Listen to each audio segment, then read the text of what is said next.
Madam, Dasu sir అని పూర్ణిమ madam, వీళ్ళు ముగ్గురు లేకపోతే నా లైఫ్ లేదు, నా జర్నీ అనేది లేదు. నేను ఈ స్టేజ్లో ఉండేదాన్ని అయితే కాదు, అసలు వెస్టీజ్లో ఉండేదాన్ని కాదు. ఇక్కడ చేసిందంటే ఏం లేదండి, వాళ్ళు చెప్పినప్పుడు నేను కూడా వినలేదు. కానీ మనకు కూడా చాలామంది వస్తుంటారు, మనం చెప్పగానే అందరూ రావాలని కూడా లేదు. ఈ బిజినెస్ నల్గొండలో అసలు అవ్వదు అని చెప్పేసి అనుకున్న పర్సన్సే ఇక నల్గొండ డిస్ట్రిక్ట్ మా సొంత డిస్ట్రిక్ట్లో చెయ్యలేము అని చెప్పేసి అనుకున్నాం. కానీ స్టార్ట్ చేసినాం, ఒక్కరితోటి స్టార్ట్ అయింది మా జర్నీ, ఒక్కొక్కరితో స్టార్ట్ అయింది. ఎన్నో రకాల ప్రాబ్లమ్స్.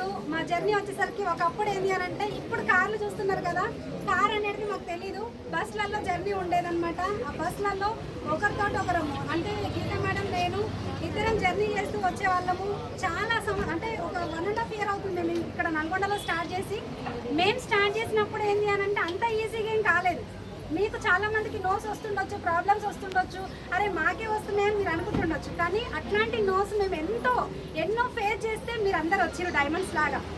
నిజంగా నిజంగా చాలా ఎందుకు హ్యాపీగా ఉందంటే, అప్పుడు మేము ఎండ లేదు, వాన లేదు, అసలు ఏమీ పట్టించుకోలేదు. సార్ ఈరోజు దాస్ సార్ చెప్తే